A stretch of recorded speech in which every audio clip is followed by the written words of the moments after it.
Uşağım nə qədər çox seansa getsə, bir o qədər tez düzələr. Nə qədər çox seansa getsə, bir o qədər tez öyrənər. Bu düşüncə ilk baxışdan məntiqli görünsə də, amma elmi cəhətdən vəziyyət tam olaraq belə deyil. Uşağın inkişafı yarış deyil. İnkişaf beynin öyrənmə sürəti, uşağın hazır olma səviyyəsi, gündəlik həyat təcrübəsi və ətraf mühiti ilə sıx bağlıdır.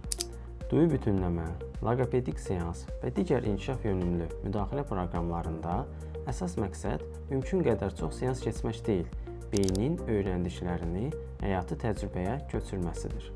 Uşağın seans zamanı öyrəndiklərini emal etmək, tətbiq etmək və möhkəmləndirmək üçün zamana və sözün əsl mənasında azadlığa ehtiyacı var. Əgər uşaq gününün çox hissəsini seanslarda keçirirsə, öyrəndiklərini real həyatda tətbiq etmə imkanı azalır. Bəzən həddindən artıq keçirilmiş seanslar uşağın yorulmasına, maraqlarının sönməsinə və terapiyaya müqavimət göstərməsinə belə səbəb ola bilər. Əsas olan düzgün qiymətləndirmə, fərdi müdaxilə proqramı və ailənin terapiyaya aktiv qoşulmasıdır.